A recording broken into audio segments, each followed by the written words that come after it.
उम्मीद है नाज़रीन इकराम खैरियत से होंगे। ये आज का हमारा 36वां लाइव सवाल जवाब प्रोग्राम है। आज की इस मजलिस के अंदर हम हमारे जो रोज़मर्रा ज़िंदगी में कुछ हमें मसले मसाइल पेश आते हैं उनको हम सीखेंगे। अल्लाह तबारक व तआला हक़ कहने सच कहने की तौफ़ीक़ नसीब फ़रमाए। तो बहुत सारे लोगों के सवालात रहते हैं, ख़ासकर रमज़ान में, रमज़ान के ताल्लुक़ से। तो ये रमज़ान स्पेशल प्रोग्राम है हमारा। चलिए शुरू कर लेते हैं। सबसे पहले एक सवाल है कि तरावीह की अगर 3 रकातें हो जाएं, चूँकि रमज़ान में तरावीह की नमाज़ पढ़ी जा रही है, तो रमज़ान में अगर तरावीह की 3 रकातें हो जाएं तो इस सिलसिले में क्या मसला है। जवाब अच्छे से समझ लीजिए। जवाब ये है कि अगर 3 रकातें इमाम साहब पढ़ा दें रमज़ान में तरावीह में, तो अगर दूसरी रकात पर बैठे थे, दूसरी रकात पर अगर बैठे थे, क़ादा किया था, तब तो 2 रकातें तरावी की हो जाएंगी और 1 रकात बेकार हो जाएगी। 1 रकात में जो कुरान पढ़ा गया था सिर्फ उसका ही अदा होगा। और अगर तरावी में दूसरी रकात पर नहीं बैठे बल्कि सीधा तीसरी रकात पर बैठे हैं, तो याद रखिए ऐसी सूरत में तीनों रकातें बातिल होंगी, उनको शुमार नहीं किया जाएगा, बल्कि दोबारा से उन 2 रकातों का अदा करना पड़ेगा और 3 रकात में जो कुरान करीम पढ़ा गया था उसका भी अदा करेगा। तो अगर क़ायदा किया था तब तो 2 रकात होंगी, और अगर क़ादा नहीं किया था तो फिर 3 रकातें नहीं मानी जाएंगी, उसमें पढ़ा गया कुरान करीम भी वापस लौटाया जाएगा। जी, फ़ैन ऑफ मुफ्ती मामूर बदर अस्सलाम वालेकुम। जी वालेकुम सलाम। फैज़ान अंसारी अस्सलाम वालेकुम रहमतुल्लाहि व बरकातुहू। मुफ्ती साहब जी वालेकुम सलाम व रहमतुल्लाहि व बरकातुहू। इस्लामिक नॉलेज ऑफिशियल अस्सलाम वालेकुम। जी वालेकुम सलाम। हाफिज़ दानिश ऑफिशियल अस्सलाम वालेकुम। जी वालेकुम सलाम व रहमतुल्लाह। जी, तमाम हज़रात का इस्तक़बाल करते हैं हमारे इस प्रोग्राम के अंदर। दूसरा सवाल ये है कि आजकल एक रस्म कह लीजिए, एक रस्म चली हुई है कि लोग अपने छोटे छोटे बच्चों से रोज़ा रखवाते हैं, अपने छोटे छोटे बच्चों से रोज़ा रखवाते हैं, और हमारे बच्चों ने रोज़ा रखा है तो उसकी खुशी में फिर इफ़्तार पार्टी होती है।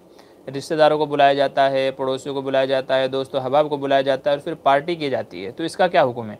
याद रखिए, बच्चों के ऊपर रोज़ा फ़र्ज़ नहीं है, बच्चों के ऊपर रोज़ा फ़र्ज़ नहीं है। अगर बच्चे रख लेते हैं तो अच्छी बात है, अगर कोई उसकी हिम्मत कर लेता है, मुकम्मल कर लेता है तो बड़ी अच्छी बात है। लेकिन इस खुशी में बाकायदा दावतों का नज़म करना तो ये फ़ुज़ूल ख़र्ची और इसराफ़ है।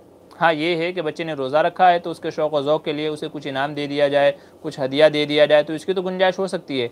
लेकिन बाकायदा दोस्तों अहबाब को बुलाना तो ये सिर्फ़ और सिर्फ रस्म और रस्म ही है। लिहाजा इस तरह की रस्मों से बचना चाहिए, बाइकाट करना चाहिए। हमारे मुआशरे का ये मिजाज हो गया है कि इस तरह के मौक़े पर बेजा फ़ुज़ूल ख़र्ची में कहीं कहीं हज़ार रुपये, 10-20 हज़ार रुपये ख़र्चा कर देंगे, लेकिन गरीबों को देने के लिए तैयार नहीं। वो गरीब जो बेचारा बाहर खड़ा हुआ है, रोड पे खड़ा हुआ है, मांग रहा है, जो ज़रूरतमंद है, हॉस्पिटल में है, उनको नहीं देंगे। देंगे तो 5 रुपये, 10 रुपये। और इस तरह सिर्फ एक बच्चे ने, मेरे बच्चे ने रोज़ा रखा है, उसमें 10-10 हज़ार रुपये ख़र्चा कर देते हैं। तो ये सिवाय रियाकारी शोहरत के और कुछ नहीं है। याद रखिए, ऐसी रियाकारी शोहरत अल्लाह को मतलूब नहीं है, उसका कोई सवाब नहीं है, आपके खिलाने का भी कोई सवाब नहीं है, खर्चा करने का भी कोई सवाब नहीं है, चूँकि ये सरासर क्या है, रियाकारी है और दिखलावा है और शोहरत है। तो इस तरह की रस्मों से बचना चाहिए। इससे बेहतर ये है कि वो पैसा जो आप वहाँ लगाने वाले हैं, 5,000 10,000, उससे किसी गरीब के घर का राशन भरवा दें, किसी गरीब की मदद कर दें। इंशाल्लाह वो जो दुआ देगा वो आपके आगे नस्लों के लिए कारआमद होगा, उससे आपकी नस्लों का बेड़ा पार हो जाएगा। तो इस तरह की रस्मों से, खुराफात से बचना चाहिए। अच्छा जी, फैज़ान अंसारी ने बड़ा सेंसिटिव सवाल कर दिया है, मुफ्ती साहब कि आपकी शादी हो गई है। जी हाँ, अल्हम्दुलिल्लाह मेरी शादी हो चुकी है भाई। अच्छा, इस्लामिक नॉलेज ऑफिशियल कह रहे हैं, और चौथी रकात में बैठ गया और सजदा सहू किया तो क्या नमाज़ हो जाएगी। जी हाँ, नमाज़ हो जाएगी। चूँकि तरावी एक सलाम से 4 रकातें पढ़ने की गुंजाइश है, लेकिन अफजल है कि 2-2 रकात करके पढ़े। तो अगर कोई बंदा दूसरी पर नहीं बैठा था, फिर सीधा चौथी रकात में बैठा है, तो अब उसकी ये 4 रकात तरावी मान ली जाएगी, और क़ायदा उला नहीं किया था तो उसके बदले में सजदा सहू कर लेगा तो नमाज़ हो जाएगी।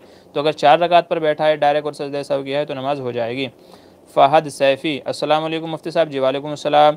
कुरान पढ़ते हुए सजदा तिलावत करना भूल जाए तो वो बाद में अदा कर सकते हैं, और उसकी नीयत कैसे होगी। देखें, अगर आप नमाज में पढ़ रहे हैं, सजदे की कोई आयत आ जाती है और आप नमाज में क़िराअत कर रहे हैं, तो फिर आपके ज़िम्मे फ़ौरन सजदा तिलावत करना लाजिम है। जैसे सजदे की आयत आएगी फ़ौरन आपके ऊपर लाजिम होगा। अगर आपने उस वक़्त नहीं किया, रुकू कर लिया, बाद में आपको याद आया, ध्यान में आया, तो अब बाद में उसकी सिर्फ आपके ज़िम्मे तौबा इस्तिग़फ़ार है। अल्लाह ताला से तौबा इस्तिग़फ़ार करें कि सजदा करने का हुक्म था मगर आपने नहीं किया, तो नमाज में फ़ौरन करना है, फ़ौरन नहीं किया तो बाद में नहीं करना है। और अगर आप कुरान करीम ऐसे ही तिलावत कर रहे थे खोल करके, ऐसे ही बस बैठे तिलावत कर रहे थे नमाज के बाहर, अब सजदे तिलावत आ गया है, तो अब आपको अभी भी करने का इख्तियार है। आप चाहें तो अभी कर लें और आप चाहें तो ज़िंदगी में कभी भी कर सकते हैं, कल करें, परसों करें, साल बाद करें, 2 साल बाद करें, कभी भी कर सकते हैं।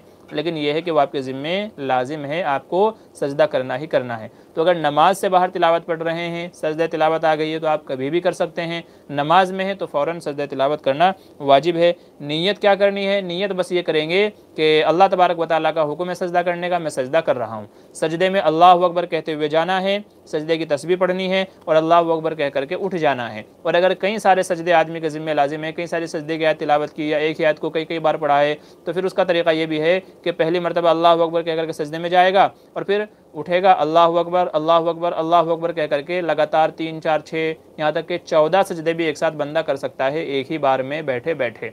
तो ये तरीक़ा है और ये नीयत होगी उसकी। फवाज़ अली का सवाल है, हज़रत सजदा सहव का तरीक़ा बताइए। अत्तहियात के बाद दुरूद या दुरूद इब्राहिमी के बाद एक सलाम फेर के 2 सजदे करने, फिर अत्तहियात पढ़ना और फिर दुरूद इब्राहिमी पढ़ना और फिर दुआ पढ़ के सलाम फेरना सही है? जी हाँ, यही तरीक़ा है कि आदमी अत्तहियात पढ़ ले, अत्तहियात के बाद एक तरफ सलाम फेरेगा और फिर 2 सजदे करेगा, फिर उसके बाद वापस अत्तहियात पढ़ेगा, दुरूद शरीफ पढ़ेगा, दुआ मासूरा पढ़ेगा, फिर सलाम फेर देगा। तो सजदा सहव का यही तरीक़ा है। एक दूसरा तरीक़ा ये भी है कि आदमी दुआ मासूरा तक सारा पढ़ ले, अत्तहियात पढ़े, दुरूद शरीफ पढ़े, दुआ मासूरा पढ़े, फिर एक तरफ सलाम फेरे, फिर 2 सजदे करे और फिर अत्तहियात पढ़ करके सलाम फेर दे और चाहे तो पूरा वापस दोबारा पढ़ ले। तो दोनों तरीके हैं, बेहतर पहले वाला तरीका है और आसान है। फ़ैन ऑफ मुफ्ती मामूर बदर जी, ये हमारे बहुत बड़े फ़ैन हैं जिन्होंने अपना नाम ही हमारे नाम से मंसूब किया हुआ है, मुफ्ती मामूर बदर फ़ैन। अल्लाह जज़ाए खैर दे, उम्र में बरकत दे। मुफ्ती साहब, मेरा सवाल है कि मेरे एक कज़िन की तबीयत ख़राब थी, वो एडमिट था और हमने मन्नत मानी थी कि वो ठीक हो जाएगा तो 10 रकात नफिल शुक्राना अदा करेंगे, फिर हमारे कज़िन का इंतकाल हो गया, तो अब क्या शुक्राना पढ़ना होगा या नहीं? जी नहीं, देखिए आपने मन्नत मानी थी कि अगर वो ठीक हो गया तो पढ़ेंगे, और ज़ाहिर है जब उनका इंतकाल हो गया उसी बीमारी में तो आपके ऊपर मन्नत पूरी करना लाजिम नहीं। मन्नत जब पूरी की जाती है जबकि जिस काम की मन्नत मानी थी वो हो जाए। जैसे अगर वो शिफा याब हो जाते, वो सेहतमंद हो जाते, तो फिर आपके ज़िम्मे लाजिम था जिन ने भी मन्नत मानी थी। और जब वो शिफा याब नहीं हुए, उसी बीमारी में इंतकाल हो गया, तो मन्नत पूरी नहीं हुई, तो मन्नत की नीयतें भी रकातें पढ़ना भी आपके ज़िम्मे लाजिम नहीं है। फैज़ान अंसारी, क्या दूसरी शादी करने की भी ख्वाहिश है आपकी? देखें, मेरी वाइफ भी ये बातें सुन रही हैं, ठीक है तो इसलिए आप इस तरह का सवाल ना करें जो बाद में जो है घर में चकलश का ज़रिया बन जाए। वैसे सही बोलूँ मैं, यहाँ चूँकि ये इतने बड़े प्लेटफॉर्म पे है तो दूसरी शादी तो मैं करूँगा, लेकिन कब ये मुझे भी पता नहीं है फ़िलहाल। लेकिन अल्हम्दुलिल्लाह इरादा है, उसकी वजूहात भी हैं, बहुत सारी वजूहात है कि जिनकी वजह से मैं करना चाहता हूँ, करूँगा, लेकिन कब ये पता नहीं है। ये उन लोगों के लिए है जो वाकई जानना चाहते हैं और कुछ लोग हैं जो ख्वाहिशमंद है। और अल्लाह का निज़ाम ये देखिए कि मेरे ज़रिए से अगर 2 निकाह पहली मर्तबा जो शादी करते हैं उनके होते हैं ना, तो 5 निकाह मैं उन लोगों के पढ़ाता हूँ जो दूसरी शादी कर रहे होते हैं। तो मैं ये कह सकता हूँ कि सबसे ज़्यादा लोगों की दूसरी शादी मैंने कराई है, दूसरी शादियाँ मैंने कराई हैं सबसे ज़्यादा लोगों की।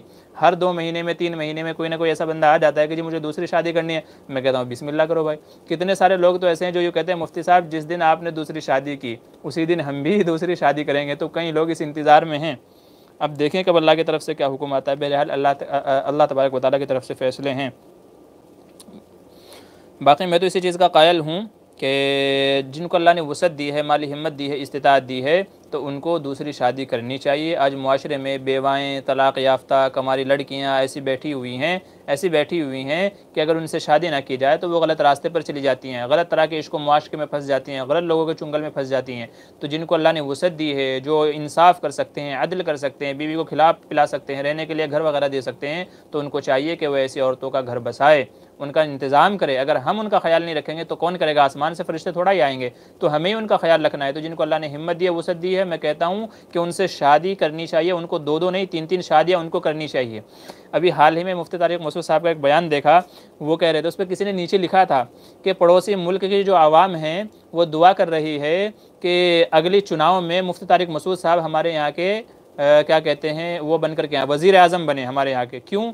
बयान सुन लीजिए। तो उनका बयान मैंने सुना तो उसमें हज़रत कह रहे थे अगर मेरी हुकूमत आ गई ना, पूरे जलाल में कह रहे थे मुफ्ती तारिक मसूद साहब कि अगर मेरी हुकूमत आ गई ना तो फिर मैं बयानात से लोगों की शादियां नहीं कराऊंगा, डंडे मार मार के शादी कराऊंगा, दूसरी 3-3 शादियां करवाऊंगा डंडे मार मार के अगर मेरी हुकूमत आ गई।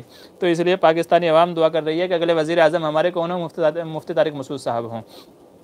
तो भाई ये वाकई हंसी मजाक अपनी जगह है, लेकिन ये बात अपनी जगह दुरुस्त है, सही है कि उम्मत में तलाक़ याफ्ता बेवाएँ ऐसी हमारी माएँ बहनें बैठी हुई हैं कि वाकई अगर उनसे शादी नहीं की गई तो 100% चांसेस हैं या तो वो गैर मुस्लिमों से जाके शादी करेंगी और या तो फिर वो गलत रास्ते में और गुनाहों की दलदल में जाकर के धंस जाएंगी। इससे बेहतर है दूसरी शादी करें, उनको इज़्ज़त के साथ रखें ताकि उनको एक मुहाफ़िज़ मिल जाए, रहने के लिए घर मिल जाए, एक छत उनको मिल जाए, इज़्ज़त की ज़िंदगी उनको नसीब हो जाए। इस सिलसिले में दोनों से ही मेरी दरख्वास्त है, जो पहली बीवी है वो भी और जो दूसरी बनने वाली है वो भी, कि दोनों आपस में समझौता करें, अपने कुछ इख्तियारात छोड़ दें, दोनों बहनें बन करके रहें, प्यार और मोहब्बत से रहें। उसको अपनी बहन समझिए, एक मुसीबत ज़दा परेशान हाल बहन समझ करके उसको एक्सेप्ट कीजिए, उसको कबूल कीजिए। अल्लाह ताला इसका भी अजर आपको आखिरत में देगा। तो इसलिए समझिए हालात को। नहीं तो मैं ये कहता हूँ अपने पर्सनली तौर पर कि अगर आपने शौहर के आगे दीवार खड़ी कर दी कि या तो मुझे रखो या तो उसको रखो या दूसरी शादी नहीं करनी दूंगी, और कोई हमारी माँ बहन बेटी कोई गैरों में चली गई, खुदा की कसम उसकी ज़िम्मेदार आप होंगी। क्योंकि आपकी वजह से एक बहन हमारी बच सकती थी, उसका घर बच सकता था, लेकिन आपकी वजह से वो गैरों में जाने पे मजबूर हो गई, गैर मुस्लिम से शादी कर दी, जो है कर लिया, गुनाहों की दलदल में वो चली गई। तो उसकी ज़िम्मेदार आप होंगी जो शौहर की रास्ते में रुकावट बन करके खड़ी हैं। आप यकीन मानिए, मेरे सामने एक केस आया, एक मसला आया हुआ है। बीवी कह रही है शौहर ने छुप करके दूसरी शादी कर ली थी, चूँकि बीवी इजाज़त नहीं देती ना तो फिर शौहर छुप करके करता है, तो उन्होंने छुप करके शादी कर ली थी। 6 साल तक मामले को छुपाए रखा, 6 साल के बाद मामला ज़ाहिर हो गया। अब ये बीवी के ऐसे नाटक चालू हुए, कहते हैं चाकू छुरी ले करके शौहर को मारने दौड़ती है, गाली गलौज करती है शौहर से, और यहाँ तक के शौहर को मजबूर कर दिया है कि ज़बरदस्ती काजी के पास जा करके उस दूसरी बीवी को तलाक दिलवा रही है कि उसको तलाक दो, कुछ भी हो जाए। यहाँ तक कह दिया है कि अगर दूसरी बीवी के पास रहना है तो ये घर मेरे नाम करो, ज़मीन जायदाद मेरे नाम करो, प्रॉपर्टी सारी मेरे नाम करो, फिर तुमको जहाँ जाना है जाओ, जहाँ तुमको जाना है जाओ। और यहाँ तक आया वो बेचारे शौहर ने मजबूर होकर के घर भी नाम कर दिया, लाखों की प्रॉपर्टी थी, लाखों की, वो भी बीवी का नाम कर दी, मगर बीवी अब भी नहीं मान रही है। ये हालात हैं हमारे। तो अब बताइए हमारी माएँ बहनें जब उनकी शादियाँ नहीं होंगी, जो तलाक याफ्ता हैं, बेवाएँ हैं, अगर वो गैर मुस्लिमों से शादी नहीं करेंगी तो क्या करेंगी? वो गुनाहों की दलदल में नहीं जाएंगी तो क्या करेंगे? वो मैं बहुत कहता हूँ इस सिलसिले को, पता नहीं उम्मत को कब अकल आएगी, कब उनके दर्द को समझेंगे और कब उम्मत के अंदर ये इस्लाह का पहलू पैदा होगा कि जो लोग दूसरी कर सकते हैं, बीवियों को भी इजाज़त देनी चाहिए और शौहरों को भी दूसरी तीसरी शादियाँ करनी चाहिए, ताकि उम्मत से जो ये बिगाड़ जो उम्मत में हो रहा है, जो ये ख़राबियाँ उम्मत में हो रही हैं, गुनाह जो उम्मत के अंदर बढ़ते जा रहे हैं, इसकी इस्लाह हो जाए। वो बहन बेटी जो किवाड़ के पीछे रातों की तन्हाई में छुप छुप करके रोती है कि उसकी देखरेख करने वाला कोई नहीं है, घर वालों ने उसको नौकरानी बना करके रखा है, ससुराल वालों ने शौहर के इंतकाल के बाद नौकरानी बना करके रखा हुआ है, तो वो छुप छुप करके रोती हैं। तो ऐसी माओ बहनों का भी घर आबाद हो जाए। समझिए, मैं रो करके कहता हूँ कि समझिए इस चीज़ को। अल्लाह सब की हिफाजत फरमाए। जी, इस्लामिक नॉलेज ऑफिशियल कह रहे हैं भाई आपके कितने बच्चे हैं? जी अभी तक तो नहीं है, अल्लाह की ज़ात से उम्मीद है, देखिए अल्लाह का फैसला कब होता है, अभी तक तो नहीं है। आप दुआ करें अल्लाह नेक साले औलाद अता फरमाए। शेली आयशा कह रहे हैं मुफ्ती साहब घर में कुरान मौजूद हो फिर भी मोबाइल में पढ़ सकते हैं, और दूसरा सवाल ये है कि रात का वक्त हो और घर वालों की नींद ख़राब ना हो, इस नीयत से मोबाइल से पढ़ सकते हैं क्या? जी मोबाइल में कुरान पढ़ना तो जायज़ है, बस ये है कि आप पाक हों, बावज़ू हों। और दूसरा ये है कि अगर घर में कुरान मौजूद हो तो कुरान से ही पढ़ना चाहिए, कुरान से ही पढ़ना चाहिए, लेकिन मोबाइल में भी बहरहाल पढ़ने की इजाज़त है। बेहतर है कि कुरान में देख करके ही पढ़ा जाए। और जो आपने उज़्र बयान किया घर वालों की नींद ना ख़राब हो तो उस नीयत से फिर रात में भी पढ़ा जा सकता है। मोहम्मद दिलदार का सवाल है, क्या रूह की शक्ल होती है या नहीं, और रूह क्या है? देखिए कुरान करीम में कहा गया वयसअलूनका अनिर रूह, कुफ़ार का एक सवाल था कि रूह क्या चीज़ है, कहा गया कुलिर रूह मिन अमरी रब्बी, ये अल्लाह का हुक्म है। रूह क्या चीज़ है? ये एक ऐसी चीज़ है जिसे हम देख नहीं सकते, जिसे हम छू नहीं सकते, जिसका ना कोई रंग है ना कोई जिसका जायका है, बस ये एक अल्लाह का हुक्म है, अल्लाह का हुक्म है। जब ये हुक्म निकाल लिया जाता है तो इंसान ख़त्म हो जाता है। तो इसकी कोई शक्ल है नहीं है, कुरान हदीस में इसका कोई तज़करा नहीं है, कोई तज़करा नहीं है। इसलिए हमें भी इस तरह के सवालत के पीछे नहीं पढ़ना चाहिए। बस कुरान में मुतलकन जवाब दिया गया वयसअलूनका अनिर रूह कुलिर रूह मिन अमरी रब्बी, बस अल्लाह का हुक्म है। इतना ही जवाब दिया गया, उसी पर हमें इक्तिफा करना चाहिए। गुलाम मोहम्मद का सवाल है, हॉस्पिटल में बच्चा जिंदा पैदा हुआ और 1 घंटे बाद इंतकाल हो गया, क्या नमाज जनाजा पढ़ी जाएगी? जी हाँ, पढ़ी जाएगी। जो ज़िंदा पैदा हुआ भले ही वो 1 लम्हे के लिए 1 मिनट के लिए ज़िंदा रहा हो, मगर उसकी नमाज़ पढ़ी जाएगी, गौसल भी दिया जाएगा और उसका नाम भी रखा जाएगा, बेहतर है। फ़हद सैफ़ी कह रहे हैं, क्या 300 बार सूरह इखलास पढ़ने की फ़जीलतें? जी नहीं है। मैंने एक वीडियो देखी थी, वो 300 बार सूरह इखलास पढ़ने के 9 फ़ायदे बता रहे थे। भाई उसके रद्द में उसके अगेंस्ट में मैंने वीडियो बनाई है, आप वो देख लीजिए, उसमें तफसील से मैंने सारी बातें बताई हैं। तो वो जो मौलवी साहब जो बता रहे हैं 300 बार सूरह इखलास पढ़ने के 9 फ़ायदे, ऐसा किसी हदीस में नहीं है, ठीक है। तो इस तरह के जो है वज़ाइफ में नहीं बचना चाहिए, इस तरह की चीज़ों में नहीं पढ़ना चाहिए। इस्लाम की तालीम टीवी कह रहे हैं, मुफ्ती साहब एक सवाल है कि 2 लड़कियां हैं, एक मुस्लिम है एक हिंदू, और दोनों किसी हादसे में मर जाएं और पता ना चले कि कहाँ की हैं और किस मज़हब की हैं, तो मुस्लिम लड़की को कैसे पहचानें? जी देखिए, ये सिर्फ एक आजमाइशी सवाल है। ये क्या है? आजमाइशी सवाल है, इस तरह होता नहीं है, ठीक है। इस तरह आज तक हुआ भी नहीं है कोई वाक़या, इल्ला ये कि दंगे फसादात वगैरह हुए हों तो एक अलग बात है, लेकिन उसमें कोई पहचानने भी नहीं जाता कि भाई किसका क्या है क्या नहीं है। ये एक आजमाइशी सवाल है और इसमें तहरीरी मेरा बड़ा लंबा जवाब मैंने इसका लिखा हुआ है, अल्हम्दुलिल्लाह तहरीर में इसका जवाब मेरे पास मौजूद है। अलबत्ता उलमा ने बाज़ अलामतें बयान की हैं पहचानने की। अगर पता ना चले कि जो लड़की है ये मतलब लाश कह लीजिए, मुस्लिम हो गैर मुस्लिम हो, तो मर्द हो या औरत हो, तो मुस्लिम है गैर मुस्लिम में पता न चले तो कैसे पहचानेंगे? तो उसकी बाज़ अलामतें उलमा ने बयान की हैं। जैसे अगर हिंदू होगी तो माथे में सिंदूर होगा, गले में मंगलसूत्र होगा, हाथ में कुछ और चीज़ें होंगी। ऐसे ही अगर औरत होगी तो ये देखा जाएगा कि ये जो लाश मिली है ये मुस्लिम आबादी से करीब है या गैर मुस्लिम आबादी से करीब है।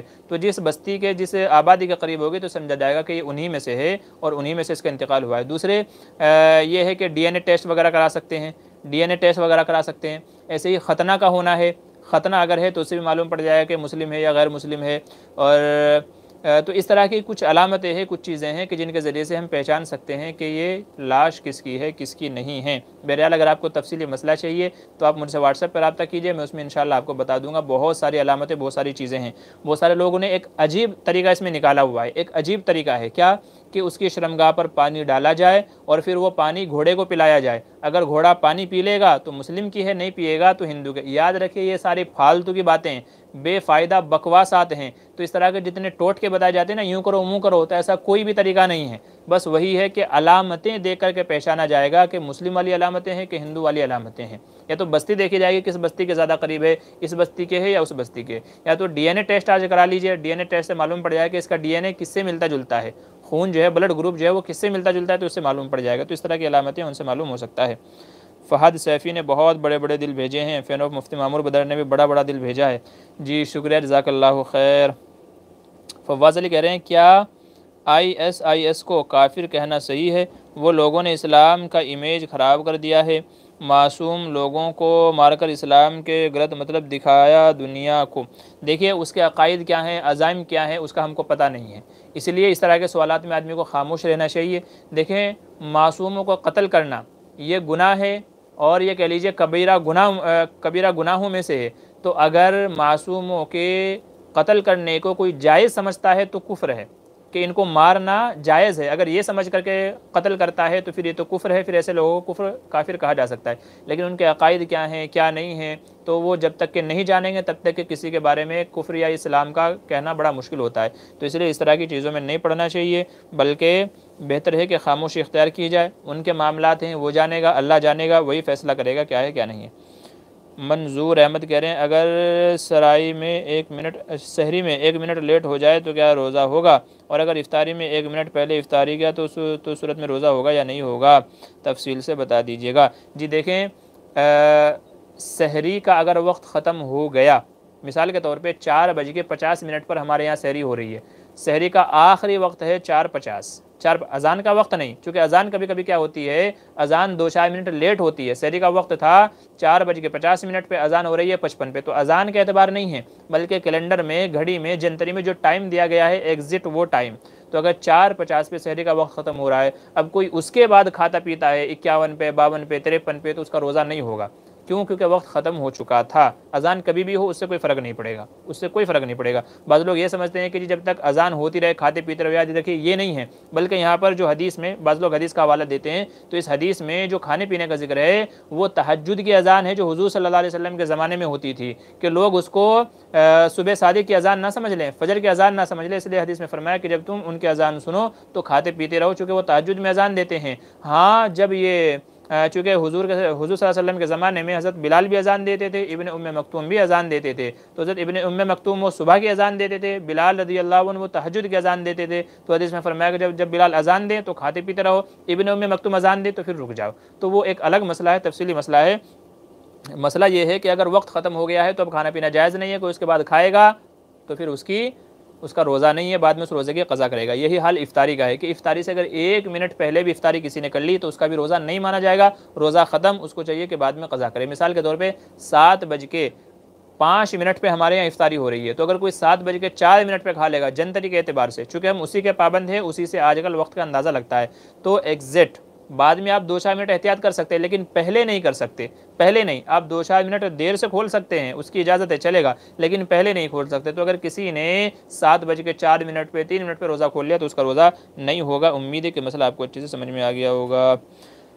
अच्छा जी, इरफान गौहर कह रहे हैं शादी की सही उम्र क्या है? जब बालिग हो जाए तो उसकी शादी कर सकते हैं, कोई मसला नहीं है।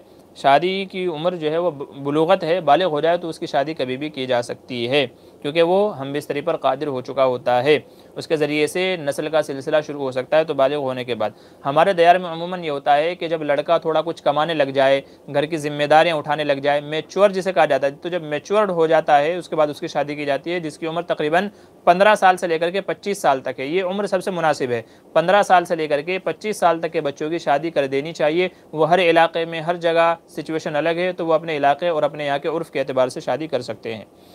फ़हद सैफ़ी कह रहे हैं अल्लाह हमें दोबारा मुफ्ती साहब के निकाह के छुआरे खाने की तौफ़ीक़ अता फ़रमाए। वाजी वाह, क्या बात है, क्या दुआ की है, क्या दुआ दी है, माशाल्लाह, आमीन आमीन।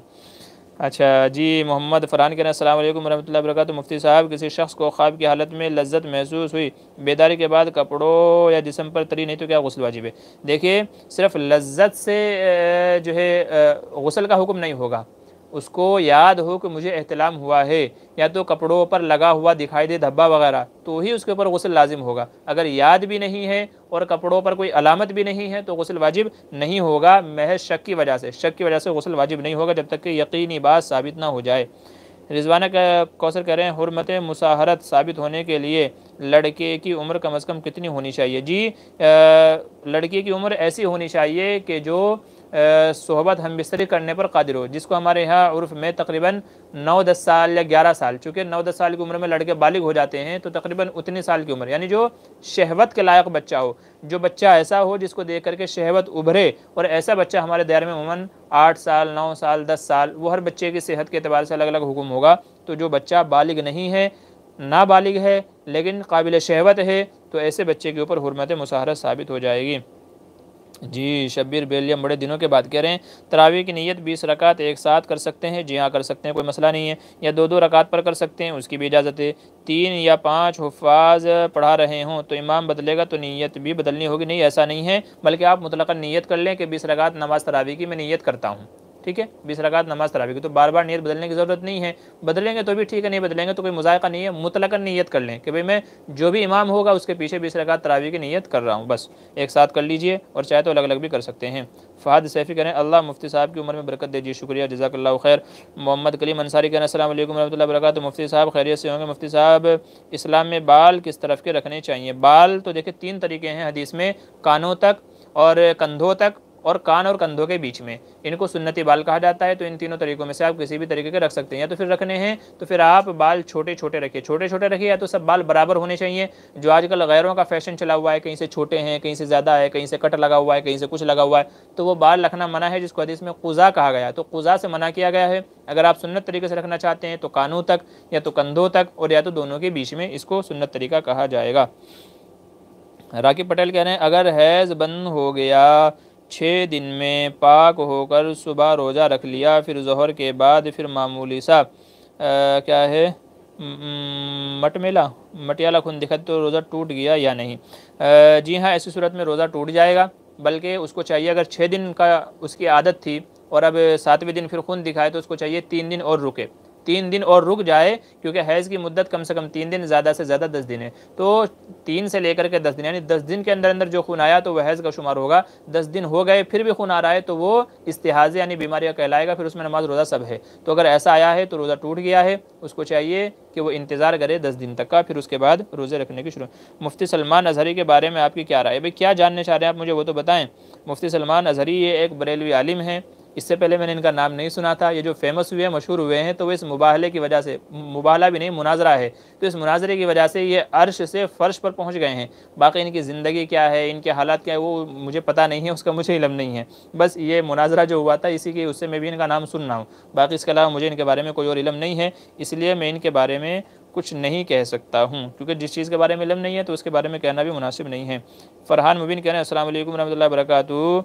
सवाल ये है कि एक औरत की कमर बार बार क्या कह रहे हैं, एक औरत की कमर बार बार कटती है, नमाज़ पढ़ने में दिक्कत होती है, इस मसले में नमाज का क्या हुक्म है? देखिए, अगर झुकने की वजह से नमाज में दिक्कत होती है तो फिर वो बैठे बैठे नमाज़ पढ़ ले, बैठे बैठे नमाज़ पढ़ ले, और रुकू सजदे में थोड़ा सा झुके, ज़्यादा झुकना ज़रूरी नहीं। देखिए, सजदे में बिल्कुल मुकम्मल ही झुकना ज़रूरी नहीं है, बल्कि थोड़ा सा झुके और थोड़ा सा और झुक जाए, बस जितना भी कर सकती है बगैर तकलीफ़ के रुकू सजदे में उतना झुक जाया करे, ये मसला हो जाएगा अगर उज़्र है, मजबूरी है तो। 11 साल के बच्चे पर रोज़े फ़र्ज़ है?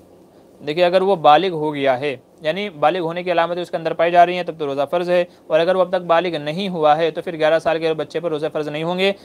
उलमा ये फरमाते हैं कि जिस बच्चे के अंदर बालिग होने की अलामतें ना हों, बालिग होने की अलामतें जैसे एहतिलाम का होना, मूँछों का उगाना, ज़ेर नाफ और बगल के बालों का उगाना, तो ये बालिग होने की अलामतें हैं। तो अगर किसी बच्चे में ये बालिग होने की अलामतें ना पाई जाएँ तो 15 साल में उसे बालिग समझा जाएगा और 15 साल के बाद उसके ऊपर नमाज रोज़ा फ़र्ज़ किया जाएगा। और अगर इससे पहले ही उसके अंदर ये बालिग होने की अलामतें पाई जाएँ तो फिर जब भी पाई जाएँ, जिस उम्र में भी पाई जाएँ, 10 साल हो, 11 साल हो, 12 साल हो, तभी से वो इस्लामी अहकाम का मुकल्लफ़ हो जाएगा। रिजवाना कौसर कह रहे हैं आपका व्हाट्सअप नंबर क्या है, बता दीजिए। जी, मेरी जो लेटेस्ट वीडियो है उसके डिस्क्रिप्शन में आपको मेरा नंबर मिल जाएगा, हर वीडियो के डिस्क्रिप्शन में मेरा नंबर रहता है, वहाँ से ले लीजिए। इस्लामिक नॉलेज ऑफिसर कह रहे हैं शहरी का वक्त सुबह सादिक तक है या उससे पहले? जी, सुबह सादिक तक शहरी का वक्त है, उसके बाद फजर का वक्त शुरू हो जाता है। ठीक है, तो फजर की अजान यानी सुबह सादिक जिसको कहा जाता है, तो तभी तक शहरी का वक्त है। इस्लाम की तालीम टीवी कह रहे हैं व्हाट्सएप पे वॉइस भेजी थी मैंने, आपने लिखे जवाब दिया था, जबकि मैंने कहा था वॉइस भेजिए। भाई ऐसा है कि वॉइस जो है ना, वो कभी कभी भेज देते हैं और कभी कभी मुख्तसर जवाब देना होता है ना, तो हाना में बस मैं लिख के भेज देता हूँ, फिर उसका वॉइस में जवाब नहीं देता हूँ, क्योंकि ज़ाहिर सी बात है कि सामने वाला समझ जाएगा, तो वो कोई ज़रूरी नहीं है। बहरहाल अगर आपको इश्काल है तो फिर भेज दीजिए, मैं फिर इंशाल्लाह वॉइस में आपको भेज दूँगा। बस इसलिए नहीं भेजा कि आपको सवाल का जवाब चाहिए था, सवाल लिख करके मैंने भेज दिया है। मोहम्मद फ़रहान का सवाल है मुफ्ती साहब, अगर इमाम का वज़ू टूट जाए, वज़ू नहीं वज़ू होता है भाई, इमाम मुक्तदी को खलीफा बनाए तो वह नमाज़ कहाँ से शुरू करेगा? जहाँ से इमाम साहब ने छोड़ी है वहीं से आगे नमाज़ कंटिन्यू करेगा, वहीं से आगे नमाज़ को तसलसल के साथ में शुरू करेगा। MD यासिर कह रहे हैं अस्सलाम वालेकुम हज़रत, कैसे हैं आप? जी अल्हम्दुलिल्लाह, अल्लाह का शुक्र है हज़रत, दुआ करें मेरी शादी हो जाए जल्दी। जी अल्लाह ताला आपकी नेक ख्वाहिशात को कबूल फरमाए, नेक साले दीनदार बीवी आपको इनायत फरमाए। रिजवाना कौसर, अगर किसी को हर नमाज में रकतों में शुबह हो जाता है तो हर नमाज में वो क्या करे? देखें, नमाज में यकीन पर अमल करें। नमाज में अगर शुबह हुआ कि 3 रकात हुई हैं या 4, तो इसी सूरत में 3 का होना यकीनी है तो 3 रकात मानी जाएंगी और चौथी और पढ़ेगा। ठीक है, तो जितनी रकात का होना यकीनी है उतनी रकात मान करके, उनका यकीन करके आगे की जो नमाज उसकी बाकी है उसको कंटिन्यू करेंगे। इनके अकायद व नज़रियात भाई मुझे पता नहीं है, बरेलवी हैं तो वही इनके भी अकायद होंगे मौलाना अज़हरी के, जो बरेलवी हज़रात के होते हैं, जो इनके हैं वही हैं। जैसे हाजिर व नाजिर का, इल्म गैब का है, ऐसे ही नूर व बशर का है, और ऐसे ही उलमा देवबंद को काफिर समझना, और दुनिया भर के हैं। अइम्मा हरमैन के पीछे नमाज नहीं होती, उलमा देवबंद गुस्ताख हैं, ये मस्जिद में आ जाएँ तो मस्जिदों को धोना पड़ेगा, तो इनके भी वही अकायद होंगे जो दूसरे बरेलवी हज़रात के होते हैं। उमूमन तो ऐसा ही है, इनके कुछ अलग होंगे तो मुझे पता नहीं है, लेकिन उम्मीद ये है कि यही होंगे। सोनू कह रहे हैं अगर रोज़े की हालत में हैज़ आ जाए तो उस दिन का रोज़ा टूट गया? जी हाँ, रोज़ा टूट जाएगा, उसके बाद में क़ज़ा करनी होगी आपको ईद के बाद में। मोहम्मद कलीम अंसारी कह रहे हैं मुफ्ती साहब तकबीर तहरीमा के वक्त हाथ कहाँ तक रखें, हाथ कहाँ तक उठाएं, प्रैक्टिकल करके बताएं। जी, हाथ जो है ना वो इस तरीके से उठाने हैं कि जो हमारे अंगूठे हैं ना ये कानों की लौ तक आ जाएँ, कानों की लौ तक ये अंगूठे हमारे आ जाएँ, जो हाथ का हिस्सा होगा ये कानों के मुकाबिल आ जाएगा, और जो हमारी हथेलियों का हिस्सा है ये शोल्डर के जो है लेवल में आ जाएगा। तो जब उठाएं तो अल्लाहु अकबर कह करके इस तरीके से हाथ उठाएं, इस तरीके से हाथ उठाएं तो ये बिल्कुल मुनासिब और दुरुस्त तरीका है, ताकि जो है हमारे अंगूठे हैं कानों के लेवल में, हाथ ऊपर, और जो ये हमारी हथेलियाँ हैं शोल्डर के लेवल में। तो ये बिल्कुल सही और मुनासिब तरीका है। इस तरीके से बहुत सारे लोग यूँ करते हैं, यूँ उठा लेते हैं या यूँ उठाते हैं, तो ये दोनों तरीके गलत हैं। जैसे मैंने बताया उस तरीके से हाथों को उठाना चाहिए। आगे चलिए, फवाज़ अली करें, हज़रत आज के ज़माने में अगर हम बैंक में सूद का अकाउंट ना खोलें तो सारा प्रॉफिट बैंक खुद खा जाते हैं, सूद लेकर पूरा गरीब को दे देना कैसा है? देखिए, सिर्फ इस नीयत से कि मैं सूद लेकर के गरीबों को दूंगा, इस नीयत से तो खोलना जायज़ नहीं है। हाँ, ये है ज़रूरत है आपकी, अकाउंट खोलना ज़रूरत है, ज़रूरत में दाखिल है, आपने ज़रूरत की वजह से अकाउंट खुलवाया, तो अब उसका मसला ये है कि बेहतर है कि आप सेविंग अकाउंट खुलवाएं, चूँकि उसमें सूद नहीं, करंट अकाउंट खुलवाएं कि उसमें सूद नहीं मिलता। लेकिन अगर आपने सेविंग अकाउंट खुलवा लिया है तो जो सूद आए वो ले लें, बैंक में ना छोड़ें। उलमा फरमाते हैं बैंक में ना छोड़ें, बल्कि उसको वहाँ से निकाल करके उसका हिसाब लगा करके गरीबों को दे देना चाहिए।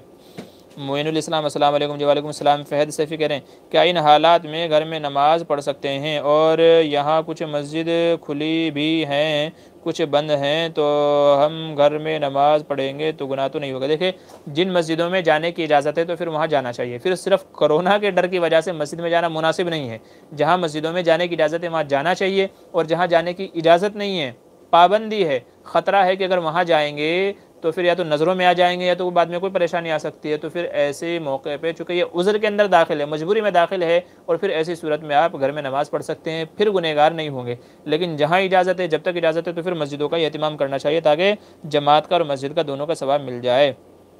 मंजूर कह रहे हैं, मुफ्ती साहब क्या आप अपना व्हाट्सअप नंबर दे सकते हैं? जी मैंने बताया, वीडियो के डिस्क्रिप्शन में से मेरा नंबर ले लीजिए। राकिब पटेल कह रहे हैं, अगर क्या कह रहे हैं, सहरी में नीयत करना भूल गया तो रोज़ा नहीं हुआ क्या? देखिए, बाज़ उलमा फरमाते हैं कि आदमी जो सहरी में उठाए सहरी खाने के लिए, तो वही नीयत के कायम मकाम है। अगर उससे पूछा जाए कि भाई आप क्यों उठे हो, आप इस वक्त क्यों उठे हो, तो वो यही कहेगा भाई सहरी करने। सहरी क्यों कर रहे हो? रोज़ा रखने।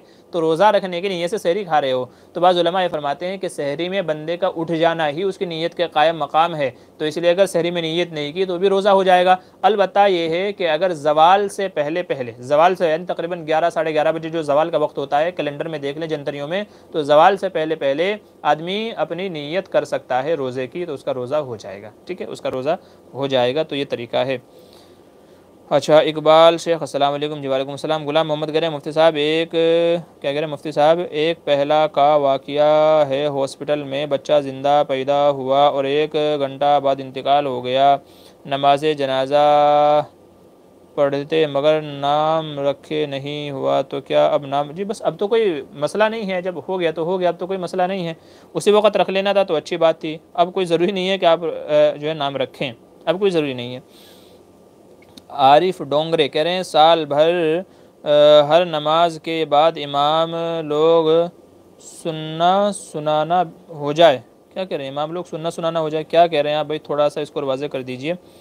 इकबाल शेख क्या करें, मौलाना अगर खुला होने के बाद शौहर और बीवी लौटना चाहे इद्दत की मुद्दत से पहले तो तजदीद निकाह करना होगा? जी देखिए, खुला में जो तलाक़ होती है वो तलाक़ बाइन होती है। तलाक़ बाइन होती है तो जब इद्दत गुजर जाए तो वापस निकाह करना पड़ेगा नए महर के साथ में। अगर शौहर ने तलाक़ बाइन में 1 या 2 तलाक़ दी थी, 3 तलाक़ नहीं दी थी, खुला में भी 3 तलाक़ आदमी दे सकता है कि तेरे को 3 तलाक़, तो तीनों तलाक़ हो गई, खुला भी हो जाएगा। तो अगर 3 तलाक़ नहीं दी थी, 1 या 2 तलाक़ दी थी, ठीक है, तो जब इद्दत गुजर जाएगी तो फिर उसके बाद में दोबारा निकाह कर सकते हैं नए महर के साथ में। ठीक है, इसमें रुजू नहीं होगा, खुला में रुजू नहीं होता, बल्कि इद्दत गुजारने के बाद दोबारा निकाह हो सकता है जबकि 3 तलाक़ ना दिए हों। अच्छा, सोनू कह रहे हैं, आप कुरान सिखा सकते हैं? जी हाँ, बिल्कुल सिखा सकते हैं, मैं सिखाता हूँ। बहुत सारे लोग हैं, कुछ लोग सऊदी से सीखते हैं, कुछ लोग कहीं और से सीखते हैं। तो जिनको कुरान सीखना है या अरबी सीखनी है या तो तफसीर वगैरह जिनको पढ़नी है, तो वो अपना रब्ता कर सकते हैं, इंशाअल्लाह उनका मसला हल हो जाएगा। मोहम्मद कलीम अंसारी कह रहे हैं, मुफ्ती साहब फ़ितरे के पैसे को मस्जिद की तामीरात काम में देना कैसा है? फ़ितरे के पैसे, देखिए फ़ितरा और ज़कात ये दोनों मस्जिद में नहीं लगती। फ़ितरा और ज़कात जो है यह गरीबों का हक़ है, तो गरीबों को ही देना लाजिम है। फ़ितरा और ज़कात मस्जिद में नहीं लगेगी, गरीबों को दिया जाए। मस्जिद की जो इमदाद करनी चाहिए वो फ़ी सबीलिल्लाह इमदाद की रकम से करनी चाहिए। तो मस्जिद में फ़ितरा भी नहीं लगेगा, चूँकि फ़ितरे का जो मकसद हुज़ूर सल्लल्लाहु अलैहि वसल्लम ने बताया, आदमी के गुनाहों का कफ़ारा जो रमज़ान में हो जाते हैं रोज़े की हालत में, फ़ितरे का मकसद है तो गुनाहों का कफ़ारा है और भूखे के खाने पीने का नज़म है। तो भूखे का खाना पीना जब ही होगा जब आप भूखे को देंगे, अगर मस्जिद में लगा देंगे तो कैसे होगा। तो इसलिए फ़ितरा और ज़कात मस्जिद में नहीं होगा। हाँ, फ़ी सबीलिल्लाह जो हम सदका निकालते हैं, बस ऐसे ही अला बला दूर करने के लिए जो सदका निकालते हैं तो वो सदका दिया जा सकता है, ज़कात फ़ितरा मस्जिद में नहीं दिया जा सकता है। ठीक है। शब्बीर बेलम कह रहे हैं शुक्रिया जज़ाकल्लाह। अभी कोरोना की वजह से लोग परेशान हैं, तो क्या फ़जर में कुनूत नाज़िला शुरू करना चाहिए जिसमें बीमारी से शिफा की दुआ भी हो जाए? जी हाँ, इन हालात में उलमा ने कुनूत नाज़िला की इजाज़त दी है। चूँकि कुनूत नाज़िला का उलमा ने जो मौका बयान किया है कब पढ़ी जाए, उलमा फरमाते हैं कि जब मुसलमानों पर उमूमी मुसीबत आए, उमूमी बीमारियां हो, मुसीबत हो, दुश्मन की तरफ से ख़तरा हो, कुछ भी हो, तो जब उमूमी मुसीबत आए तमाम मुसलमानों पर या मुसलमानों का एक शहर का या एक मुल्क का अक्सर हिस्सा उस बीमारी के अंदर या परेशानी के अंदर मुब्तला है, तो जब अक्सरियत पर कोई मुसीबत आए तो उस वक्त कुनूत नाज़िला पढ़ना जायज़ है। जब शुरू में पहली लहर आई थी 2020 के अंदर, तब भी हमने कुनूत नाज़िला पढ़ी थी। अब तक तो नहीं पढ़ रहे हैं, लेकिन बहुत सारे अहबाब ने सवाल किया है और बहुत सारी मस्जिदों में ये शुरू है।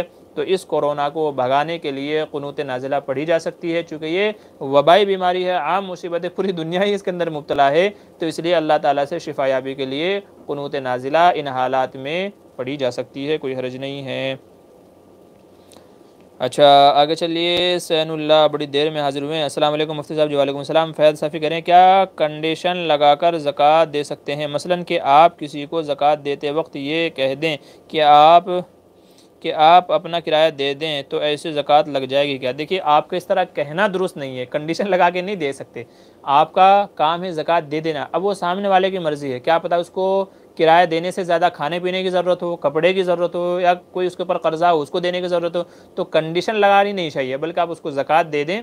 हाँ, आप साथ में ये कह सकते हो भाई ज़कात मैं इसलिए दे रहा हूँ कि भाई तुम्हारे खर्चे वगैरह हैं तो पूरे हो जाएं, तो इशारतन तो कह सकते हो, लेकिन ये नहीं कि आपको यहीं देना है। तो ये शर्त लगाना कि आपका गलत है, तो ये शर्त लगा करके आप ज़कात नहीं दे सकते। और अगर आपने दे दी है तो वह सामने वाले के लिए उसकी मर्ज़ी है, वो जहाँ चाहे उसको इस्तेमाल करें, उसकी मर्ज़ी है, उसके लिए ज़रूरी नहीं है कि आप वो उसको उसी में इस्तेमाल करें। ठीक है, तो इसलिए आपके लिए शर्त लगाना दुरुस्त नहीं है, तो बिना शर्त लगाए देनी चाहिए ताकि वो जिस मसरफ़ में चाहे, जिस जगह चाहे उसको ख़र्चा कर सके। इकबाल शेख करें, मौलाना शौहर और बीवी कोविड की वजह से घर से नहीं निकल सकते हैं और खुला होने के बाद निकाह करना है तो क्या किया जा सकता है, और उनके पास गवाह भी नहीं है? जी, जो ऐसे शख्स हैं तो उनसे मुझसे रब्ता करा दीजिए, इंशाल्लाह तो मैं उनका निकाह करा दूँगा। मेरे पास एक ख़ास तरीका है, मखसूस तरीका है, तो इंशाल्लाह मेरे से रब्ता कर लीजिएगा, बाद में तो कोई ना कोई रास्ता निकल आएगा। कुछ तरीके हैं जो मौलाना लोगों को पता होते हैं, लेकिन वो बताते नहीं हैं हर एक को। तो कहते हैं ना कि बिल्ली ने शेर को सारे दांव सिखा दिए थे, मगर एक अपने पास रख लिया था, पेड़ पे चढ़ने वाला। तो जब शेर उसको खाने भागा तो वो पेड़ पे चढ़ गई, तो बोला ये दांव मुझे क्यों नहीं सिखाया? बोले ये इसलिए नहीं सिखाया था, मुझे पता था कि तू वापस मेरे ऊपर हमला करेगा, तो इसलिए तेरे को ये दांव नहीं सिखाया था। तो कुछ चीज़ें होती हैं जो उलमा अपने पास भी रोक करके रखते हैं। बहरहाल, तो अगर किसी का ऐसा मसला है तो आप मुझसे रब्ता करा दीजिएगा, इंशाल्लाह मैं उसका कोई ना कोई जो भी उसकी शक्ल है सही, तो इंशाल्लाह जायज़ शक्ल निकाल करके उनका मसला बहरहाल हल हो जाएगा इंशाल्लाह।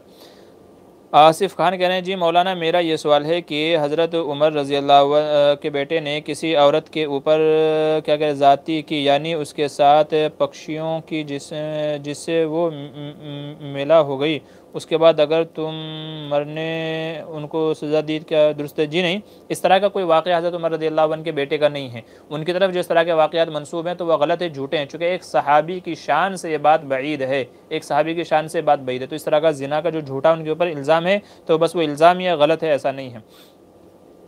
दुश्मनों ने उनके ऊपर इल्ज़ाम लगाने के लिए, बदनाम करने के लिए इस तरह के वाक़या लिख दिए। ग़ुलाम मोहम्मद कह रहे हैं, कोरोना से बचने की दुआ बताइए। जी मैं इंशाल्लाह एक वीडियो अपलोड करने वाला हूँ अभी आजकल में, इंशाल्लाह, बल्कि कोशिश करूँगा कि आज ही अपलोड हो जाए। तो हमारे एक दोस्त हैं मौलाना अमजद रहमानी, उन्होंने एक छोटी सी किताब तैयार की है, उसमें मखसूस दुआएँ हैं कोरोना और इस जैसी बुरी बीमारियों से बचने के लिए। तो इंशाल्लाह आप वो किताब अगर आपको चाहिए, वो छोटी सी किताब है, तो आप मुझसे रब्ता कीजिए, व्हाट्सएप पे मैं आपको PDF में भेज दूंगा, नहीं तो इंशाल्लाह वीडियो के डिस्क्रिप्शन में भी वो दुआएं आपको भेज दूंगा। तो बड़ी मुफीद दुआएं हैं, मुजर्रब दुआएं हैं, तो तमाम हजरात उन दुआओं का एहतिमाम करें। आप मुझसे रब्ता कर लीजिएगा टेलीग्राम पे या व्हाट्सएप पे, तो इंशाल्लाह मैं आपको भेज दूँगा।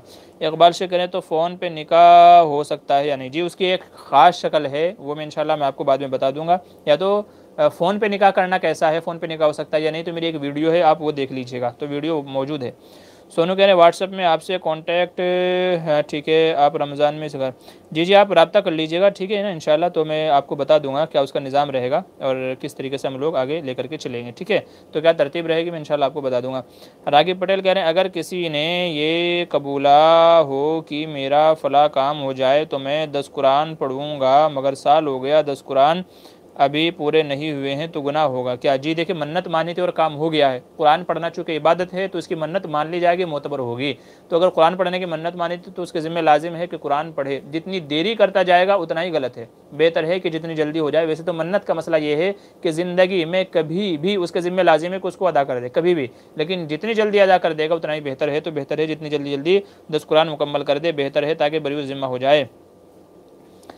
आरिफ डोंगरे कह रहे हैं आपकी तफसीर किताब की शक्ल में हो तो इसका फ़ायदा आम मतन होगी या फिर PDF की शक्ल में हो तो? देखिए, मैं जो तफसीर करता हूँ इस वक्त तो वो कई सारी किताबों से मुताला करने के बाद में करता हूँ, कई सारी किताबों से। हाँ, कोई अगर बंदा हो रोज़ाना की हमारी तफसीर को सुन करके उसको राइटिंग की तहरीर की शक्ल में दे दे तो उसकी फिर आगे चल करके इंशाअल्लाह एक किताबी शक्ल हो सकती है। अगर कोई साथी अज़रा है सवाब इस चीज़ के लिए तैयार हो जाता है और वो इसको मुख्तसरन दूसरे लोगों के फ़ायदे के लिए कि सब के लिए और जो लिखने वाला बंदा है उसके लिए भी एक सदक़ा जारिया ये हो जाए, तो अगर कोई बंदा इस चीज़ के लिए तैयार हो जाए कि वो रोज़ाना 1 घंटा निकाल करके उसको राइटिंग में तहरीर में ले आए, फिर हमें भेज दें, इंशाल्लाह लिखवा लेंगे किसी से, जो किसी ना किसी से। तो आप रफ़ पे अगर उसको लिख करके हमें भेज देते हैं तो इंशाल्लाह किसी ना किसी से उसको कंप्यूटराइज़ करा लेंगे और इंशाल्लाह किताबी शक्ल में भी आ जाएगी। तो अगर कोई साहिब तैयार हो जाए उसके लिए सदक़ा जारिया समझ करके तो बड़ी अच्छी बात है। नहीं, मैं तो कई सारी किताबों से मुताला करने के बाद में फिर ये तफसीर करता हूँ, कई सारी किताबें हैं। अच्छा, आगे चलिए। मोहम्मद कलीम अंसारी कह रहे हैं जज़ाकुमुल्लाहु खैरल जज़ा, अल्लाह जल्ल जलालुहु आपकी उम्र में इल्म में बरकत अता फरमाए। जी शुक्रिया, जज़ाकल्लाह, आमीन अल्लाहुम्मा आमीन। तारिक ऑफिशियल कह रहे हैं अभी के ज़माने में कुफू में कौन सा ख़ानदान बड़ा है, सैयद या कुरैशी? देखिए, कुरैशी या सैयद ये बड़े ख़ानदान, इसका मदार उसके ऊपर नहीं है, ठीक है। इसका मदार इसके ऊपर नहीं है कि ये कुरैशी ख़ानदान से ये उससे है, बल्कि कुफू का मतलब ये है कि आदमी जिस बिरादरी में करे, जो भी उसकी बिरादरी है, वो चाहे सैयद है, कुरैशी है, अंसारी है, शेख है, जो भी लोग हैं, तो हर एक का एतबार उसका वही है। अगर आप ये देखने जाएंगे कि ये सैयद बिरादरी ये बड़ी है, ये कुरैशी बिरादरी है ये बड़ी है, तो ऐसा नहीं है। बल्कि कुरान में अल्लाह ताला ने फरमाया इन्न अक्रमकुम इंदल्लाहि अत्काकुम, अल्लाह के नज़दीक तकवे वाला आदमी ज़्यादा क्या है, मोअज़्ज़ज़ है। अब कोई कुरैशी है लेकिन शराबी है, और कोई दूसरी बिरादरी का है, शेख है, अंसारी है, लेकिन बड़ा अल्लाह वाला है, तो इसके ऊपर कोई बड़ा और छोटे का मदार ही नहीं है, बल्कि तकवे के ऊपर मदार है। तो आदमी किसी भी बिरादरी से ताल्लुक़ रखता हो, अगर अच्छे अमल वाला है तो मुअज़्ज़ज़ है, इज़्ज़त वाला है। अगर अच्छे अमल नहीं है तो फिर अल्लाह के नज़दीक उसकी कोई हैसियत नहीं है, तो इसलिए इसका कोई एतबार ही नहीं है। हाँ, बिरादरी में अगर आप निकाह कर रहे हैं तो फिर वो देखा जाएगा, कुरैशी है तो कुरैशी में, सैयद है तो सैयद में, अंसारी है तो अंसारी में, तो वो मसला अलग है। लेकिन कौन सी बिरादरी मुअज़्ज़ज़ है इसका एतबार नहीं है। रह गया सिर्फ मसला ये कि सैयद, तो सैयद चूँकि हुज़ूर सल्लल्लाहु अलैहि वसल्लम की नस्ल से है तो इस एतबार से उनकी फ़जीलत है कि भाई सैयद हुज़ूर के ख़ानदान से हैं तो उनकी फ़जीलत एक गुना हासिल है। अच्छा भाई, वक्त हो गया है, अब मैं आप लोगों से इजाज़त चाहूँगा। जो है क्या है, आसिफ़ ख़ान कह रहे हैं हरम में एक आलिम मौलाना मक्की ने ये बयान किया है कि अगर कोई इंसान है दाढ़ी के ऊपर तंज़ करें तो वह काफिर हो जाता है। जी बिल्कुल सही है, उलमा ने यह मसला लिखा है कि अगर शायर इस्लाम का मजाक उड़ाया जाए, शायर इस्लाम का मतलब ये है जो मुसलमानों की ख़ास अलामतें हैं, पहचान है, दाढ़ी सुन्नत है इस्लामी शायर में से, तो कोई अगर इसका मजाक उड़ाता है, इसके ऊपर तंज करता है तो वो काफिर हो जाएगा, क्योंकि उसका मजाक उड़ाना है। कोई बंदा नहीं रखता है तो अलग बात है, गुनहगार है, उसको पता है रखना चाहिए, अल्लाह के नबी का हुक्म है, सुन्नत है तो रखना चाहिए, अलग बात है। लेकिन नहीं रखता है वो मसला अलग है। लेकिन कोई मजाक उड़ाता है, मजाक उड़ाने का मतलब ये है कि वो उसको छोटा समझ रहा है, उसको जलील और हक़ीर समझ रहा है, तो छोटी से छोटी दीन की बात का मजाक उड़ाना भी क्या है, कुफ्र है, वो चाहे कितनी भी छोटी क्यों ना हो। तो इसलिए दीन की बातों का मजाक उड़ाना, वो चाहे दाढ़ी हो, वो चाहे टोपी हो, और वो चाहे तो कोई भी हो, दीन का छोटे से छोटा जुज़ अगर उसका मजाक उड़ाया जाए तो फिर आदमी काफिर हो जाएगा। तो मसला उनका अपनी जगह सही है। अच्छा, आसिफ खान कह रहे हैं आपका प्रोग्राम कब होता है? जी सिर्फ इतवार के दिन हमारा ये प्रोग्राम होता है सवाल जवाब का। बाकी रोज़ाना रमज़ान में तफसीर का सिलसिला शुरू है, रोज़ाना एक पारे की 4:30 से लेकर के तकरीबन आधा पौना घंटा। तो तफसीर का सिलसिला सिर्फ रमज़ान में है 4:30 बजे है। और जो ये सवाल जवाब का जो ये सेशन हमारा प्रोग्राम है ये सिर्फ इतवार के दिन होता है, रमज़ान में 4 बजे हो रहा है, और रमज़ान के अलावा ये ईशा के बाद होता है, कभी मगरिब के बाद कभी ईशा के बाद में। तो हमारे यूट्यूब चैनल के कम्युनिटी लाइन में आप इतवार को चेक कर लिया करें कि प्रोग्राम आज के दिन किस टाइम है, वहाँ आप चेक कर लिया करें। जी अपना नंबर कमेंट कर दीजिए। जी मेरा नंबर आप वीडियो के डिस्क्रिप्शन में देख लीजिए, कोई भी मेरी वीडियो ओपन कीजिए जो मैंने आज अपलोड की हो या कल अपलोड की हो, तो वीडियो के डिस्क्रिप्शन में मेरा नंबर आपको मिल जाएगा, वहाँ से मेरा नंबर ले लीजिए। या तो हमारे चैनल का जो अबाउट है, होम है, वीडियो है, प्लेलिस्ट है, कम्युनिटी है, आखिर में आएगा अबाउट। तो हमारे चैनल पे जो अबाउट लिखा हुआ होता है सबसे लास्ट का जो ऑप्शन है, तो अबाउट पे टच कीजिए, वहाँ भी आपको हमारा नंबर मिल जाएगा। आगे चलिए, फ़हद सैफ़ी कह रहे हैं जज़ाकल्लाह मुफ्ती साहब। जी शुक्रिया, अल्लाह आपको भी जज़ाक खैर अता फरमाए। सोनू कह रहे हैं अगर रोज़े की हालत में क्या कह रहे हैं स्टीम ले लें तो रोज़ा टूट जाएगा क्या? जी हाँ, स्टीम लेने का रोज़ा टूट जाएगा। मैं भी 2 दिन पहले ही मसला इस सिलसिले में अपलोड किया था कि रोज़े की हालत में स्टीम भाप अगर ले लेते हैं, भाप लेने से रोज़ा टूट जाएगा, क्योंकि भाप की शक्ल में पानी हमारे नाक और मुंह के ज़रिए से अंदर जाता है। तो पानी भाप की शक्ल में मुंह और नाक के ज़रिए से अंदर जाता है, तो इसलिए भाप लेने से, स्टीम लेने से रोज़ा टूट जाएगा। तो रोज़े की हालत में स्टीम लेने से बचें। अच्छा, और किसका सवाल है भाई? अब भाई अब और सवाल ना करें। नंबर 1 तो ये है कि मैं रोज़े की हालत में हूँ। नंबर 2 ये मुझे अभी कुरान भी याद करना है, तरावी के लिए कुरान सुनाना है, दौर करना है उसके लिए। और नंबर 3 ये कि नमाज का वक्त करीब होता जा रहा है, तो इसलिए रहम खाएं और आगे सवाल ना करें। बस 1-2 हज़रात के सवाल हैं, उनका जवाब दे करके मैं प्रोग्राम ख़त्म करता हूँ। इंशाल्लाह फिर अगले हफ्ते आप लोगों से मुलाकात होगी। अच्छा जी, गुलाम मोहम्मद कह रहे हैं अगर बेटा या बेटी माँ बाप की नाफरमान हो, दोनों का इंतकाल हो गया हो, अब ऐसा क्या करें कि क़यामत के दिन फरमाबरदार बनकर उठाए जाएं? देखिए, अगर माँ बाप का इंतकाल हुआ है और औलाद ज़िंदा है, नाफरमान औलाद ज़िंदा है, तो हदीस में फरमाया गया माँ बाप के लिए दुआ मग़फ़िरत करें, उनके लिए इसाले सवाब करें, तो उसको फरमाबरदार लिख दिया जाता है। अगर माँ बाप का इंतकाल हो गया, औलाद नाफरमान थी, अब बाद में एहसास हो रहा है, तो उनके हक़ में दुआ मग़फ़िरत करें, इसाले सवाब करें, सदका खैरात करें, तो उस औलाद को फरमाबरदार लिख दिया जाता है। और अगर औलाद नाफरमान थी और औलाद ही का इंतकाल हो गया, माँ बाप ज़िंदा हैं, तो अब ऐसी सूरत में अगर माँ बाप औलाद को माफ़ कर देंगे, अगर माफ़ कर देंगे सच्चे दिल से, तो फिर इंशाअल्लाह वो भी फरमाबरदारों में लिख दिए जाएंगे। सोनू बहुत बहुत शुक्रिया आपका, आप सवालों के जवाब दीजिए। ठीक है, शुक्रिया, जज़ाकल्लाह। हज़रात का भी। तारिक ऑफिशियल क्या कह रहे हैं, अगर कोई कुरैशी सैयद लड़की से शादी करना चाहे, जी कर सकते हैं, कोई मुज़ायका नहीं है। सैयद कुरैशी में, कुरैशी सैयद में, अंसारी शेख में वो कर सकते हैं, कोई मुज़ायका नहीं है उसमें। बस ये है कि लड़का लड़की का लेवल एक हो, यानी जिस हैसियत की लड़की है लड़का भी उसी हैसियत का होना चाहिए। खूबसूरती में, माल दौलत में, हुस्न जमाल जो है हुस्न जमाल वगैरह में कई सारी चीज़ें हैं जो कुफ़्र के अंदर आती हैं। ठीक है, तो आजकल तो सब कॉकटेल हो गया है, आजकल तो सब कॉकटेल हो गया है। हमारे एक जो है दोस्त हैं प्रोफेसर टीचर, वो कहते थे कि मुंबई में अजीब हाल है, माँ अम्बोली बाप तम्बोली, बच्चे पैदा हो रहे सैयद। तो माँ किसी ख़ानदान की है, बाप किसी और ख़ानदान के, और बच्चे आ गए किसी और ख़ानदान से अपने आप को मंसूब कर लेते हैं, कुछ और बिरादरी अपने नाम के साथ में लिख लेते हैं। तो आजकल तो ऐसा हो रहा है। बहरहाल एक ख़ानदान का, एक बिरादरी का दूसरी बिरादरी में निकाह करना जायज़ किया जा सकता है। मुफ्ती साहब किस उम्र में शादी करनी चाहिए? भाई इसका जवाब मैं शुरू में दे चुका हूँ कि 15 साल से लेकर के 25 साल तक की उम्र सही है। 15 साल से लेकर के 25 साल तक की उम्र सही है। अगर लड़का ख़र्चे वगैरह उठा सकता है, अखराजात बर्दाश्त कर सकता है, घरेलू हालात अच्छे हैं, उसके अंदर भी ताकत है, सेहत है, तो ये उम्र बहुत मुनासिब है। फिर 25 साल के बाद आप जितना लेट करते जाएंगे तो फिर आप जितनी चाहे लेट कर लीजिए, आप बुढ़ापे में भी शादी कर सकते हैं, कोई मुज़ायका नहीं है। लेकिन 15 साल से 25 साल की उम्र बहुत मुनासिब है। बेहतर है कि 18-20 साल की उम्र में कर देनी चाहिए, ताकि जैसे ही जवानी के जोश आएँ, गलत ख़यालात आएँ, गलत माहौल, गलत चीज़ें आदमी को बहकाने लगें, तो उसको हलाल ज़रिया मिल जाए। तो 15-18 साल की उम्र में कर देनी चाहिए, ताकि गलत रास्तों से, गलत कार्यों से, बदकारियों से बच्चे की हिफाजत हो जाए। तो जल्दी शादी कर देनी चाहिए।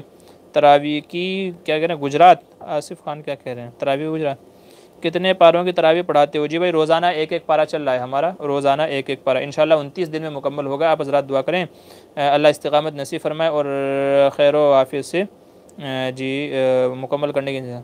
अच्छा, आसिफ खान कहते हैं तरावी की उजरत लेना कैसा है, तरावी का हदिया लेना कैसा है? भाई इस सिलसिले में उलमा के दोनों कौल हैं, बाज़ ने लेने की इजाज़त दी है और बाज़ ने मना किया है। मेरी कई वीडियो हैं इस सिलसिले में, मुफ्ती ज़रफ़ अली ख़ान साहब की भी वीडियो है, मुफ्ती सईद अहमद साहब पालनपुरी की भी वीडियो है कि खुशी के मौक़े पे उलमा को देना चाहिए, उनकी खिदमत करनी चाहिए, जिसमें से खुशी का मौका रमज़ान भी है।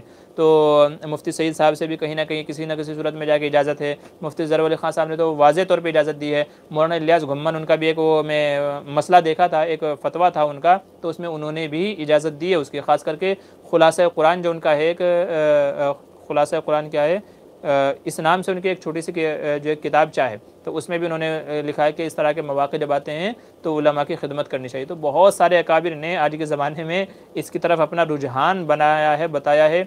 और देखें तो मैं भी एक गुना इजाज़त ही की तरफ हूँ कि उलमा की खिदमतें करनी चाहिए, इजाज़त लेनी चाहिए। बेहतर है कि जो लोग तरावी वगैरह पढ़ा रहे हैं तो वह एक दो नमाज की भी ज़िम्मेदारी ले लें कि भाई एक दो नमाज भी पढ़ाएँगे, और ऐसे ही साथ में तफसीर वगैरह करने लग जाएँ, या तो कम से कम तर्जमा ही करने लग जाएँ, ठीक है, ताकि उसके ज़िम्न में आपका ये लेना देना क्या हो जाए, जायज़ हो जाए। तो बहरहाल आप तफसीली मसले देख लीजिए, और वीडियोज़ वगैरह हैं, एक आध और आजकल इंशाल्लाह अपलोड करूँगा तो उसमें आपको मज़ीद वजाहत मिल जाएगी।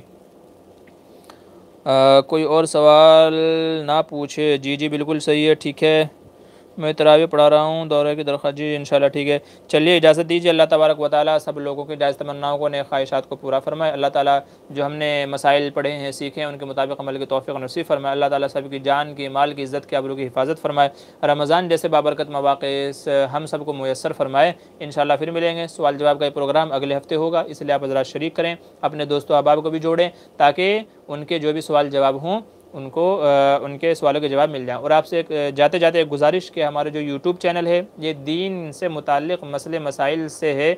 इसका सिर्फ मकसद ही ये था कि लोगों तक ज़्यादा से ज़्यादा दीन के मसाइल पहुँचाए जाएँ। गाने, फिल्में, दुनिया भर की चीज़ें लोग देखते हैं, पहुँचती हैं, तो दीन के मसाइल भी लोगों तक पहुँचनी चाहिए, ताकि अल्लाह और उसके रसूल की पहचान हो, दीन के मसाइल मालूम पड़ें, ज़िंदगी जीने का मकसद हमको मालूम पड़े, इबादत का तरीक़ा मालूम पड़े। सिर्फ उसी मकसद को सामने रख करके ये चैनल बनाया गया था।